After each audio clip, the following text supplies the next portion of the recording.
নমস্কাৰ। মই ক্ৰছ কাৰেণ্টৰ শ্ৰোতাসকলক মোৰ পঞ্চম বক্তৃতা সম্পৰ্কে আগতে দুআষাৰ জনাই দিওঁ।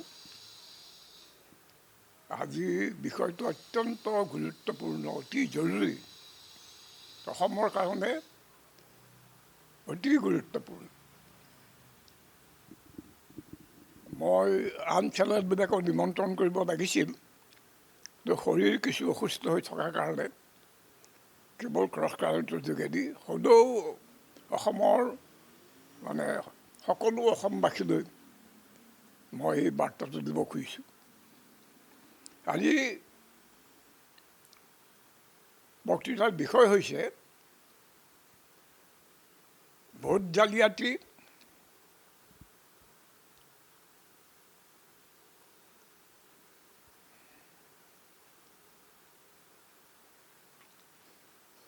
ভোটাৰ তালিকাৰ বিশেষ পুনৰীক্ষণ আৰু গণতন্ত্ৰ।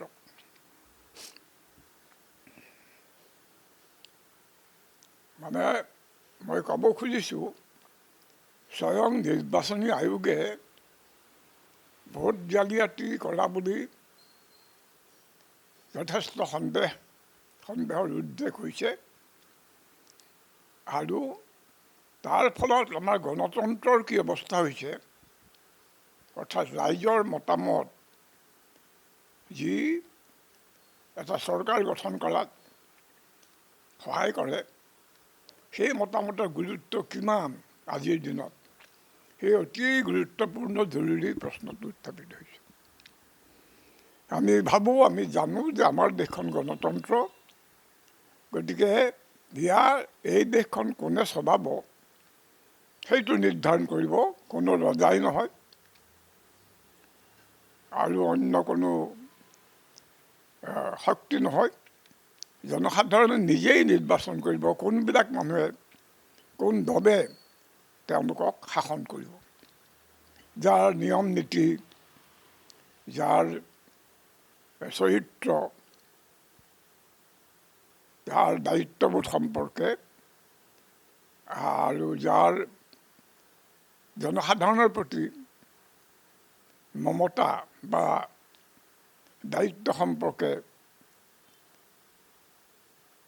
জনসাধাৰণ যদি নিশ্চিন্ত হয়, তেতিয়াহ'লে সেই দল বা সেই দলৰ প্ৰাৰ্থীকে জনসাধাৰণে ভোট দিয়ে।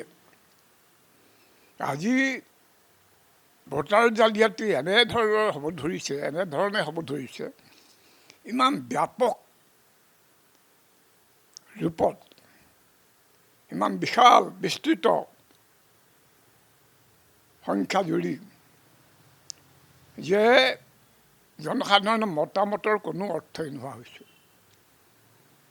গভীৰ সন্দেহ হয় যে জনসাধাৰণে যাক নিৰ্বাচন কৰে, যি দলক, তাৰ ঠাইত সম্পূৰ্ণ বিপৰীত আৰু ঘাইকৈ বিজেপি দলকে জিকাই দিয়াৰ এটা ব্যৱস্থা, গোপন ব্যৱস্থা চলি আছে।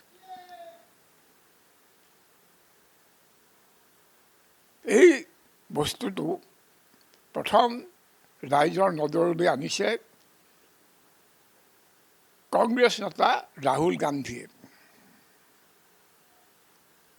কংগ্ৰেছৰ কথা ওলালেই মানুহে কেৱল ইমাৰ্জেঞ্চিৰ কথা ভাবে, জৰুৰী অৱস্থাৰ কথা ভাবে কিছুমান মানুহে। কিন্তু 19 মাহত জৰুৰী অৱস্থা সময়ত এনেকুৱা ঘটনা ঘটা নাই যে খাবলৈ নাপায় মানুহ মৰিছে, এনেকুৱা ঘটনা ঘটা নাই যে কোটি কোটি যুৱক যুৱতী নিবনুৱা হৈ আছে, আৰু এনেকুৱা হৈছে আমাৰ স্বয়ং গুৱাহাটীতে ব্যৱসায়িক ফাৰ্মত চাকৰি কৰা কিছুমান তৰুণীয়ে কেৱল গুৱাহাটীত থাকিবৰ কাৰণেই বেহাই ব্যৱসায়ত লিপ্ত হৈ পেলাই তেওঁলোকে উপাৰ্জন কৰিব লগা হৈছে, নিজৰ সামান্য চাকৰি থকা সত্ত্বেও। গতিকে অসমীয়া জাতি, অসমৰ জনসাধাৰণ, ভাৰতৰ জনসাধাৰণক কেনেকুৱা দুৰ্যোগৰ মুখলৈ বিজেপি চৰকাৰে ঠেলি দিছে তাক আৰু বুজাই ক'ব নালাগে। আৰু সেইবোৰ সত্য মানুহৰ চকুৰ পৰা আঁতৰাবৰ কাৰণে দিনে ৰাতি হিন্দু মুছলমান মিয়া খেদা এইবিলাকত মানুহক ব্যস্ত ৰাখিবলৈ বিচাৰিছে। এতিয়া আমি যিটো বিষয় আমি আলোচনা কৰিম বুলি কৈছোঁ, ভোট জালিয়াতি, ৰাহুল গান্ধীয়ে কেনেকৈ প্ৰমাণ কৰিলে দেখা যাওক। ইয়াৰ আগতে ভবা হৈছিল যে বিজেপি যে বাৰে বাৰে এনেকৈ জিকে, য'ত নেকি সকলো এক্সিট পোলে কয় এইবাৰ নিষ্ঠাৰ নাই, এইবাৰ বিজেপি হাৰিবই। তাতো বিপুল ভোটত বিজেপি জয়ী হৈছে। ৰাস্তাই ঘাটে যে মানুহে বিজেপিক নিন্দা কৰে, কটু সমালোচনা কৰে, সেইবোৰ ঠাইতো বিজেপি জিকিছে। কেনেকৈ সম্ভৱ হৈছে? এইটো এটা আচৰিত কথা। গতিকে প্ৰথমতে ভবা হৈছে EVM মেচিনত কিবা গণ্ডগোল কৰে, আৰু নিৰ্বাচনী আয়োগে কেতিয়াও সেইটো মানি নল'লে। গতিকে কিবা যদি গণ্ডগোল তাত আছে, সি আমাৰ অজ্ঞাত।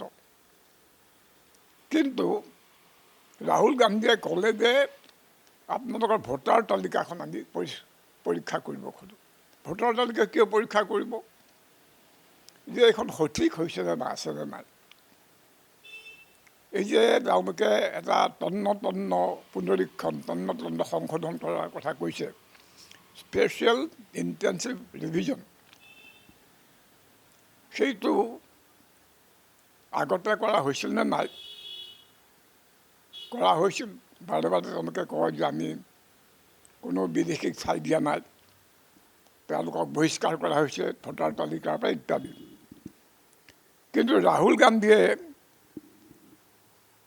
একেবাৰে নিশ্চিতভাৱে প্ৰমাণ কৰিলে এই দাবীটো একেবাৰেই সঁচা নহয়, বৰং তাৰ বিপৰীত ঘটনা ঘটি আছে।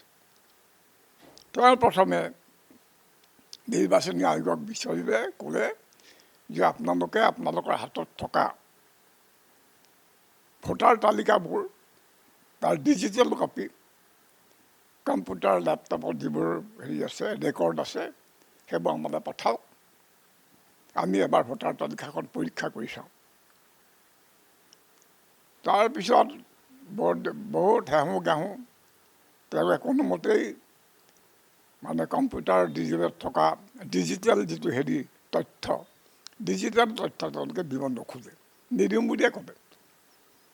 উপায় নাপায় ৰাহুল গান্ধীয়ে ঠিক আছে, আমাক মাত্ৰ এখন বিধানসভা সমষ্টিৰ দিয়ক, আমাক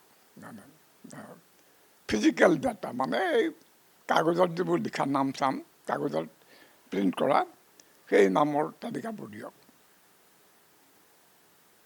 তেওঁলোকে পঠিয়ালে কেইবা মোনো কাগজ, প্ৰকাণ্ড কাগজৰ দম। ভাবিলে ক'ত আৰু ৰাহুল গান্ধীয়ে এইবোৰ পৰীক্ষা কৰি চাব। কিন্তু ৰাহুল গান্ধীয়ে নিজৰ বিশ্বাসী কিছুমান এই বিষয়ত বিশেষজ্ঞ তেওঁলোকক লগাই দিয়ে। 6 মাহ ধৰি প্ৰতিটো পৃষ্ঠাত তেওঁলোকে পৰীক্ষা কৰিছে। পৰীক্ষা কৰি চাই তেওঁলোকে অতি আচৰিত তথ্য পালে। মই কিছুমান উদাহৰণ দিছোঁ, সকলো মোৰ মনত নাই। যেনে ধৰক, এজন মানুহে বিভিন্ন ঠাইত কেইবাবাৰ ভোট দিছে, এখন ঠাইতো দিছে, একেজন মানুহ, তেওঁৰ ঠিকনা একে আছে। ভাবি চাওক, একে ঠিকনাৰ মানুহ এজনে 4 ঠাইত আৰু যিখন ঠাইত তেওঁ ভোট দিছে সেইখন ঠাইতো তেওঁ মূল ঠাইখনতো তেওঁ 2-3বাৰ দিছে। যিহেতু গোটেইবোৰ ঠাইত তেওঁ ভোটাৰ হ'ব নোৱাৰে নহয়, আৰু এবাৰ 2-3বাৰ কিয় দিব? এবাৰেই নিয়ম, সেইটো এটা কথা। আৰু এনেকুৱা হাজাৰ, এবাৰ এজন দুজন নহয়, এনেকুৱা হাজাৰ কেছ। আৰু কিছুমান দেখা গৈছে যে ভোটাৰৰ পৰিচয়, সকলো ভোটাৰ ভোটাৰ পৰিচয় পত্ৰত এখন ফটো থাকে। সেই ফটোৰ কপি এই ভোটাৰ তালিকাত থাকে, যে মানুহজন যাতে ভুল মানুহে বেলেগ মানুহে সেইটো নামত ভোট দিব নোৱাৰে। কিছুমান এনেকুৱা মানে সৰু ক্ষুদ্ৰ যে তাক মানে মেগনিফাইং গ্লাছ লৈ ফুলাই দিলেও একো ধৰা নপৰে, মানুহজন কি চেহেৰা কেনেকৈ ধৰিব নোৱাৰে। তাৰ মানে কি এইবোৰ নিশ্চয় ভুৱা ভোট।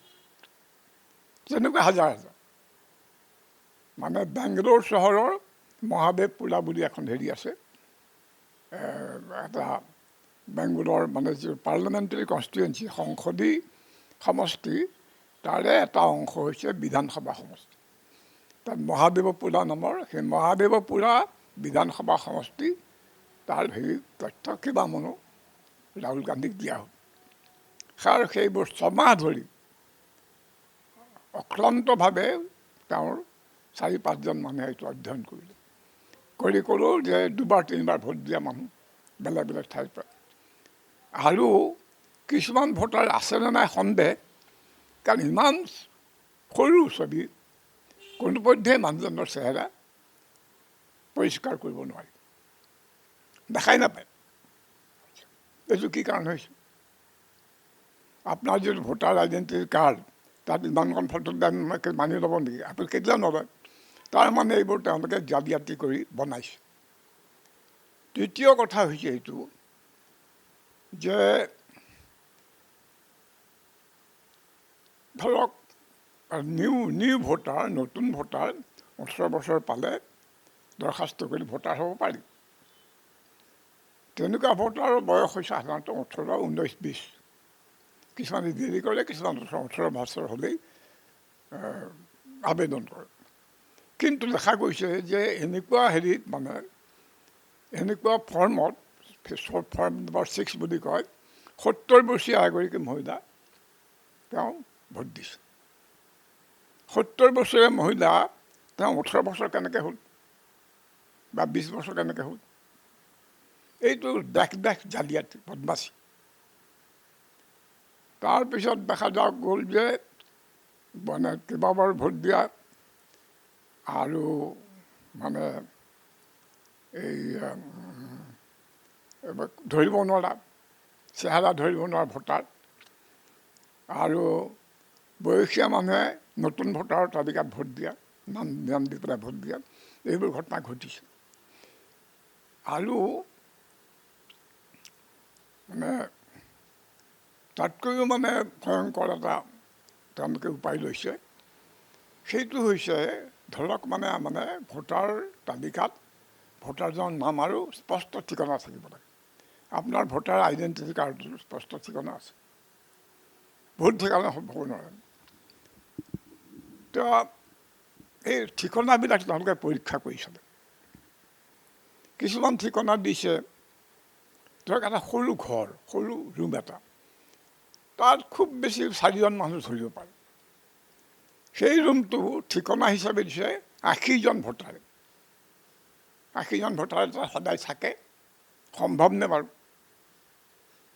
80জন 90জন মানুহ সেই কোনোমতে 4জন মানুহ ধৰা কথাত কেনেকৈ থাকে?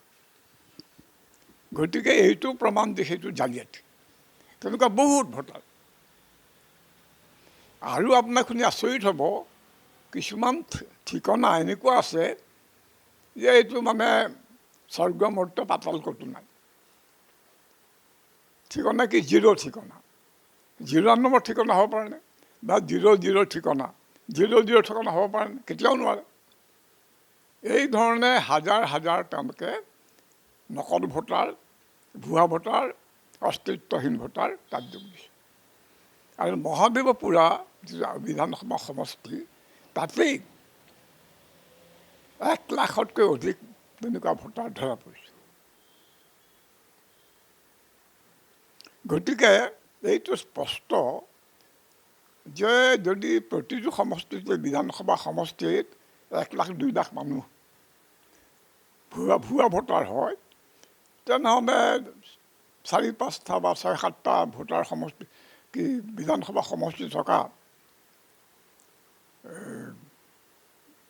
মানে লোকসভা সমষ্টিত এই কেইবা লাখো ভোটাৰ ভুৱা ভোটাৰ ওলাব। আৰু ভুৱা ভোটাৰ কিয় দিয়া হৈছে? কংগ্ৰেছক জিকাবৰ কাৰণে নহয়, বিৰোধী দলক জিকাবৰ কাৰণে ভুৱা ভোটাৰ নহয়, বৰং বিজেপিৰ ভোটাৰ। বিজেপিৰ হৈ তেওঁলোকে ভোট দিব। কি কাৰণে? য'ত ধৰা যাওক যে কংগ্ৰেছে মানে হয়তো 3 লাখ ভোটত জয়ী হ'ব পাৰিলেহেঁতেন, তাত যদি 7 লাখমান ভুৱা ভোটাৰ থাকে তেনেহ'লে কংগ্ৰেছে জিকাটো অসম্ভৱ। কংগ্ৰেছৰ ভোটখিনি নাকচ কৰি তাৰ উপৰিও আৰু 4 লাখ তেওঁলোকৰ সংখ্যাগৰিষ্ঠতা আহি যাব। গতিকে এই গোটেই কথাবোৰ এটা পাৱাৰ পইণ্ট প্ৰেজেণ্টেশ্যন কৰি, অৰ্থাৎ মানে বিশাল স্ক্ৰীণ এখন, তাত তেওঁ মানে এই পাতবোৰ অলপ ডাঙৰ কৰি দেখুৱাইছে, ছপা কৰা পাতবোৰ। তাত এই কাৰ ফটো কেনেকুৱা, চকুৰে নমনা ফটো, তাৰপৰা এটা ঘৰ দেখুৱাইছে য'ত 80জন মানুহ ধৰা বুলি ভোটাৰ তালিকাত উল্লেখ কৰা হৈছে, য'ত 4জন মানুহে থাকিব পাৰে। তাৰপিছত সেই এগৰাকী বুঢ়ী মানুহ 70 বছৰ বয়স, তেওঁ এই ফৰ্ম 6ত নতুন ভোটাৰ হিচাপে তেওঁ অন্তৰ্ভুক্ত হৈছে। এনেকুৱা অজস্ৰ প্ৰমাণ তেওঁ এনেধৰণে দাঙি ধৰিলে। আৰু তেওঁ দেখুৱাইছে এইবিলাক মই দিয়া তথ্য নহয়, তেওঁলোকে দিয়া তথ্যৰ পৰা মই কথাবোৰ উলিয়াই দিছোঁ। মানে নিৰ্বাচনী আয়োগে দিয়া তথ্য। গতিকে কোনো সন্দেহৰ অৱকাশ নাই যে ভয়ংকৰ ধৰণৰ ব্যাপক জালিয়াতি। এইটো কোনোবা সেইটো ক'ব এওঁলোকে যে বিজেপিক ভোট দিছে প্ৰমাণ কি? তো মই ক'ম বা ৰাইজে ক'ব যে এইবোৰ ভোটৰ দৰকাৰ কি? কোনো বিৰোধীৰ প্ৰয়োজন নাই, তেওঁলোকে এইবোৰ কৰিবও নোৱাৰে। নিৰ্বাচনী আয়োগ যদি চৰকাৰৰ এজেণ্ট হয়, চৰকাৰৰ কথা মতে চলে, তেওঁলোকে জালিয়াতি কৰিব। কি কাৰণে? যাতে বিজেপি জিকে। গতিকে এইটো মানে কেনেকুৱা ভয়ংকৰ কথা হৈছে আপোনালোকে ভাবি চাওক, যে 0 ঠিকনা, 0 ঠিকনা, তেনেকুৱা ঠিকনা কোনো দেশতে নাই। গতিকে ৰাইজে স্পষ্টকৈ বুজিব লাগিব যে এইটো ভয়ংকৰ ধৰণৰ জালিয়াতি হৈছে, যি গণতন্ত্ৰৰ অৰ্থই নোহোৱা কৰি পেলাইছে। গণতন্ত্ৰ কেনেকৈ থাকিব যদি মানুহে যিটো ভোট দিয়ে তাৰ মূল্য নোহোৱা হৈ যায়? কাৰণ যোৱাবাৰ ধৰক বহুত ঘটনা ঘটিছে। মধ্যপ্ৰদেশত কমল নাথে তেওঁ ভাবিছিল যে তেওঁ মানে লোকসভালৈ বহুত সাংসদ পঠাব পাৰিব। তাৰ আগতে বিভিন্ন কাগজত বা ধৰক 2-3 মাহ ধৰি ছাৰ্ভে কৰি কাগজবিলাকেও প্ৰতিপন্ন কৰিছিল যে এইবাৰ আৰু কংগ্ৰেছক কোনেও ৰাখিব নোৱাৰে। বাটে ঘাটে কংগ্ৰেছ বিজেপিৰ সমালোচনা বা নৈতিষ্ঠ, আমি যেনেকৈ অতিষ্ঠ হৈছোঁ, কিন্তু জিকিৰ গৈ পেলাই বিজেপি। এইটো এটা মানে অদ্ভুত সাঁথৰ। কিন্তু এতিয়া সাঁথৰৰ উত্তৰটো পোৱা গৈছে। এতিয়া কি হ'ব? বিজেপিয়ে চৰকাৰ একদম চুপ হৈ আছে, কাৰণ তেওঁলোকৰ পৰামৰ্শতে এইবোৰ হৈছে, তেওঁলোকৰ আদেশতে। আৰু নিৰ্বাচনী আয়োগে প্ৰথমতে তলকা মাৰি থাকি পিছত কৈছে, ৰাহুল গান্ধীয়ে এখন শপতনামা দি, এফিডেভিট দি এই তথ্যবোৰ আমাক দিয়ক, আমি পৰীক্ষা কৰি চাম। মানে কথাটো এটা চোৰ হাতে দুটা ধৰা পৰি, চোৰটোৱে যদি কয় যে এনেকৈ ধৰিলে নহ'ব না আপোনালোকে মানে মোক দিয়ক, মই সেইটো পৰীক্ষা কৰি চাম, পিছত ক'ম যে মোৰ হাতলৈ বস্তুটো কেনেকৈ আহিল বা কেনেকৈ মোৰ হাতত বস্তুবোৰ পৰিছে ইত্যাদি। গতিকে নিৰ্বাচনী আয়োগৰ বিৰুদ্ধে ৰাহুলৰ যিটো অভিযোগ যে ভোট চুৰি হৈছে, এইটো অমূলক বুলি কোনেও ক'ব নোৱাৰে। আৰু যদি নিৰ্বাচনী আয়োগে যিটো কথা কৈছে যে তেওঁলোকে পৰীক্ষা কৰি চাব, এটা চোৰ ধৰাৰ পিছত তাৰ বিচাৰৰ দায়িত্ব চোৰটো কেতিয়াও দিয়া নহয়, এইটো খাটাং কথা। গতিকে ৰাইজে বুজিব লাগিব যে এইটো ভয়ংকৰ কথা হৈছে। গণতন্ত্ৰৰ নাম মাছ থকা যিকোনো দেশতে দগে দগে নিৰ্বাচন আয়োগক নিলম্বিত কৰি বস্তুটো পৰীক্ষা কৰা গ'ল। তো আমাৰ দেশৰ চৰকাৰটো এনেকুৱা যে নিয়ম নীতিৰ ধাৰ নাধাৰে, গতিকে এনেকুৱা ভয়ংকৰ তথ্য প্ৰমাণ সন্মুখলৈ অহাৰ পিছতো তেওঁলোক মনে মনে আছে আৰু তেওঁলোকৰ যিটো পুষ্যপুত্ৰৰ নিচিনা নিৰ্বাচনী আয়োগে নানা ধৰণে আস্ফালন কৰি আছে আৰু ৰাহুল গান্ধীক আক্ৰমণ কৰা হৈছে কিবা কিবি কৈ থকা হৈছে সেইবোৰ কিন্তু মোৰ দৰে মানুহৰ বিবেচনাত সম্পূৰ্ণ বেবেৰিবাং এটা বস্তু সত্য বুলি প্ৰমাণিত হৈছে তাৰ বিচাৰ তেওঁলোকৰ কৰাৰ কোনো অধিকাৰ নাই এইবোৰ কেনেকৈ হ'বলৈ পালে পূৰ্বে নিৰ্বাচনী আয়োগৰ অত্যন্ত গুৰুত্বপূৰ্ণ যিটো দায়িত্ব ফ্ৰী এণ্ড ফেয়াৰ ইলেকশ্যন মুকলি কোনেও যাতে ভয় খাব নালাগে আৰু কাকো জানে অনুগ্ৰহ দেখুৱাই ভোটাৰ কেন্দ্ৰলৈ নিব নোৱাৰে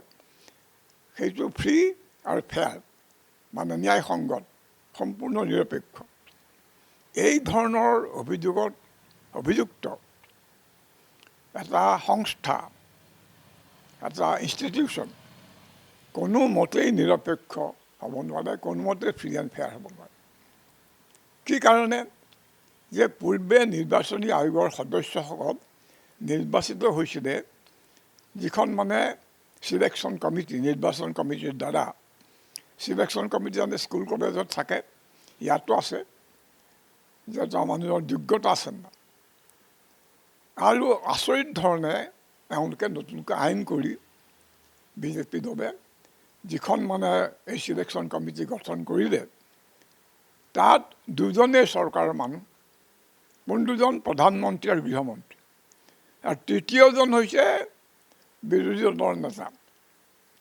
আচ্ছা বিৰোধী দলৰ কোনোবা নেতা বা কোনোবাজন তাৰ সদস্য হৈও এই দুজন মানে হাত দাঙিলে তেওঁতো কোনো অৰ্থ প্ৰতিবাদ কৰিলে কোনো উপায় নাথাকে এনেকুৱা এটা দেশকৈ অন্যায় যেতিয়া অন্যায় এটা ব্যৱস্থা কৰা হ'ল তেতিয়াই সুপ্ৰিম কোৰ্টৰ ওচৰত বহুতে আপত্তি জনাইছে এইটো কেনেকৈ হ'ব পাৰে যিখন চিলেকশ্যন কমিটি বায়াষ্ট হ'বলৈ পক্ষপাতগ্ৰস্ত হ'বলৈ বাধ্য সেইখনে কেনেকৈ ফ্ৰী এণ্ড ফেয়াৰ ইলেকশ্যন চলাব কিন্তু মানে আমি দেখিছোঁ আজি বহুদিন ধৰি কিছুমান চিফ জাষ্টিচ ভয়াতুৰ বৰ বেছি সংকুচিত চৰকাৰে আজিকালি নানা ধৰণে ক্ষতি কৰিব পাৰে কিবা কৰে সেই ভয়তে তেওঁলোকে ক'লে যে আইনমতে নিৰ্বাচনী আয়োগৰ পাৰ্লামেণ্টে নিযুক্ত কৰে সদস্যসকল গতিকে পাৰ্লামেণ্টত এই তিনিজনক দায়িত্ব দিয়া হয় তেওঁলোকে কৰিছে পাৰ্লামেণ্টত যিহেতু বিজেপি সংখ্যাগুৰু সেইকাৰণে হাত দাঙি পেলাই তেওঁলোকে ক'লে যে প্ৰধানমন্ত্ৰী গৃহমন্ত্ৰী আৰু সেই প্ৰকৃত গণতান্ত্ৰিক দেশ হ'লে ধৰক মানে গণতান্ত্ৰিক দেশৰ উদাহৰণ আমি বৰ ভাল নহ'লেও ব্ৰিটেইন বা আমেৰিকা তাতো এই ধৰণৰ ঘটনা সহজে হ'ব নোৱাৰে কাৰণ এটা চবেই স্পষ্টকৈ দেখা পাব যে ইয়াত মানে এটা ফ্ৰী এণ্ড ফেয়াৰ ইলেকশ্যনৰ কোনো সম্ভাৱনাও নাথাকিব আৰু এজন চৰকাৰ যি নিৰ্বাচিত হয় সেই চৰকাৰে যে নিজৰ মানুহক যদি নিৰ্বাচনী আয়োগৰ সদস্য কৰি পেলায় তেওঁলোকৰ যদি তাত প্ৰভাৱ বেছি হয় তেতিয়াহ'লে স্পষ্টকৈ নিৰ্বাচনী আয়োগটো নিৰপেক্ষ নহ'ব আৰু এইটোৰ প্ৰমাণ আছে যে যি দুজন মানে জ্যেষ্ঠ প্ৰশাসনিক বিষয়াক নিযুক্তি দিয়া হ'ল তেওঁলোকে কিন্তু আগতে মোদীৰ বহুত কাম কৰি দিছিল মোদীয়ে বিচৰা কিছুমান প্ৰশাসনিক কাম তেওঁলোকে কৰিছিল অৰ্থাৎ তেওঁলোক মোদীৰ বিশ্বাসী মোদীৰ প্ৰিয় পাত্ৰ এইটো ঘটনাই তাত বাধা দিব লাগিছিল কাৰণ এনেকুৱা ধৰণৰ গুৰুত্বপূৰ্ণ নিৰপেক্ষ ধৰণৰ দায়িত্ব থকা ভূমিকা থকা যিটো মানে অনুষ্ঠান বা ইনষ্টিটিউশ্যন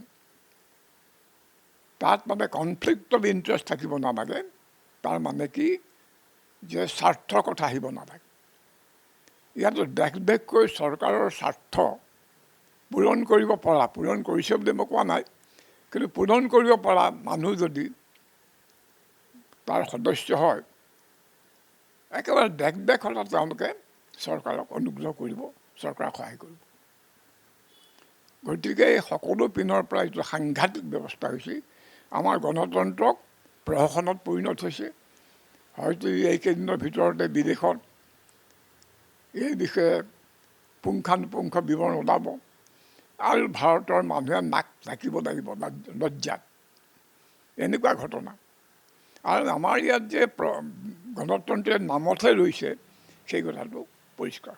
কিন্তু এতিয়ালৈকে মোদী অমিত শ্বাহে ঘোষণা কৰা নাই এইখন গণতন্ত্ৰ নহয়, এইটো একনায়কত্ব চলিছে। তেওঁলোকে গণতন্ত্ৰ বোলে গলা ফালি চিঞৰি আছে। পৃথিৱীৰ বৃহত্তম গণতন্ত্ৰ এইবোৰ চিঞৰি থাকে। কিন্তু আমি এতিয়া স্পষ্ট প্ৰমাণ পাইছোঁ এইটো গণতন্ত্ৰ নহয়, ছদ্মবেশী একনায়কত্ববাদ। ছদ্মবেশী একনায়কত্ববাদ। এটা দলৰ সৰ্বাত্মক প্ৰাধান্য চলিছে। তেওঁলোকে যি সঁচা বুলি কয় সেয়ে সঁচা, যি আইন বুলি কয় সেই আইন। তেওঁলোকৰ ইচ্ছাই আইন, তেওঁলোকৰ ইচ্ছাই সত্য। গতিকে এই নিৰ্বাচনী আয়োগে আৰু এটা কাম কৰিছে, মানে প্ৰত্যেকটো নিৰ্বাচনৰ আগে আগে থুলমূলকৈ ভোটাৰ তালিকা পৰীক্ষা কৰি চোৱা এতিয়া মোটামুটি ঠিক আছে নে গণ্ডগোল হৈছে। আৰু বিহাৰত এতিয়া নিৰ্বাচন আহি আছে, তাত কেইমাহমান আগতে তেনেকুৱা এটা পৰীক্ষা, ভোটাৰ তালিকা পৰীক্ষা হৈ গ'ল। হঠাতে নিৰ্বাচন আয়োগ নহ'ব, বহুত বিদেশী সোমাইছে। গতিকে আমি special intensive revision, SIR, special intensive revision, কঠোৰ আৰু বিশেষ পুনৰীক্ষণ। কঠোৰ মানে খুব কাৰাকৈ চাব আৰু তন্নতন্নকৈ চাব। আৰু সেইটো কৰিলে বহুতে লগে লগে সুপ্ৰিম কোৰ্টলৈ দৌৰিছিল, উচ্চতম ন্যায়ালয়লৈ। আৰু উচ্চতম কোৰ্টে প্ৰথমতে ধমক দিলে যে কি কৰিছা তোমালোকে, এইবোৰ এতিয়া ইলেকশ্যন, এইখিনি সময়ত 2 মাহ পিছত ইলেকশ্যন হ'ব, এইটো কৰিব নোৱাৰা তোমালোকে আধাৰ কাৰ্ড যাৰ থাকে আৰু যাৰ এনেকুৱা ভোটাৰ আইডেণ্টিটি কাৰ্ড থাকে তেওঁলোকক তোমালোকে উপযুক্ত ভিতৰত যোগ্য ভোটাৰ বুলি ধৰিব লাগিব। আৰু মোদী শ্বাহৰ সমৰ্থনত শক্তিমন্ত নিৰ্বাচনী আয়োগক আমি নকৰোঁ। আমাৰ আইন মতে, সংবিধান মতে নিৰ্বাচনী আয়োগৰ ওপৰত কাৰো কৰ্তৃত্ব নাথাকে। সুপ্ৰিম কোৰ্টৰ মানে বিপদ হৈছে যে আমাৰ যেন সাংঘাতিক ৰাজনৈতিক এটা সংকট হৈছে দেশৰ, গণতন্ত্ৰ ধ্বংসৰ ফালে যাব ধৰিছে। এই কথাবিলাক আইন নিয়ম নীতিৰ বিবেচনাৰ ভিতৰত নপৰে। গতিকে এই কথাটো তেওঁলোকে যদিও ভিতৰত সেইটো ভাবিছে, তেওঁলোকে নিজকে অসহায় বুলি ক'লে, যিহেতু নিৰ্বাচন আয়োগে কৰিব পাৰে। তাৰ ফল হৈছে কি, বিহাৰত 62 লাখ ভোটাৰ অযোগ্য বুলি নাকচ কৰিছে। তেওঁলোকৰ নাম ভোটাৰ টেবুলত কাটি দিয়া হৈছে। এইটো লৈ হুলস্থুল চলি আছে আৰু মানুহে ইয়াৰ পিছত কি হয় এইটো অনিশ্চিত। কিন্তু অসমতো তেওঁলোকে আৰম্ভ কৰিছে। ইতিমধ্যে তেওঁলোকে সমষ্টিবিলাক এনেকৈ নিৰ্ধাৰণ কৰিছে, আপোনালোকে জানে যে সমষ্টি নিৰ্ধাৰণ কৰক, কিন্তু ক'ৰ ভূখণ্ড ক'ত বগাই পেলাই সমষ্টি ঠিকনা। বৰপেটা সমষ্টিৰ অংশ গুৱাহাটীৰ এটা অংশ, বা ছয়গাঁৱৰ কিছুমান জেগা বৰপেটা সমষ্টি কেনেকৈ হয় ভগৱান জানে। এই ধৰণে ইতিমধ্যে কিছু জালিয়াতি নিৰ্বাচন আয়োগে অসমত কৰা বুলি মোৰ ধাৰণা। তাৰ লগত এতিয়া যে SIR হয়, এটা ঘটনা ঘটিব। বহুত কষ্ট কৰি NRCত নাম ভৰ্তি কৰা মুছলমান মানুহক হয়তো অযোগ্য বুলি কাটি দিয়া হ'ব। গতিকে এনেকুৱা এটা মানে হয়তো মোৰ নিচিনা চৰকাৰ বিৰোধী মানুহৰ মোক আকৌ অযোগ্য বুলি কোৱা হ'ব, কোনে জানে। গতিকে আপোনালোকে ৰাইজে টং কৰি চাওক যে এইখন গণতন্ত্ৰ হৈ আছে নাই। যদি গণতন্ত্ৰ হৈ থকা নাই, আপোনালোকৰ মংগল, আপোনালোকৰ আকাংক্ষা, আপোনালোকৰ দাবী, এই কোনো কথা চৰকাৰ আৰু মানিব নুখুজিব। তেওঁলোকে নিজৰ মতে চলাব, খালি গণতন্ত্ৰৰ এটা সজা, এটা মানে এটা ঢাকোন এটা বা আৱৰণ এটা চাৰিওফালে দিব, দি পেলাই অতি অন্যায় অগণতান্ত্ৰিক কাম, স্বৈৰতান্ত্ৰিক কাম কৰি যাব। গতিকে আপোনালোকে এইটো বিবেচনা কৰক। আৰু মই ভাবোঁ যে এছআইৰ বিৰুদ্ধে এই যে তথাকথিত বিশেষ বিতং অধ্যয়ন বা বিতং সংশোধন, ইয়াৰ বিৰুদ্ধে আপোনালোকে প্ৰতিবাদ কৰক, সম্বোধন সমাৱেশ কৰক আৰু এইটো নামানে বুলি কৈ দিয়ক। নহ'লে কিন্তু মই ভাবোঁ যে এইবাৰ আকৌ সেই প্ৰহসনৰ পুনৰাবৃত্তি হ'ব। ধন্যবাদ।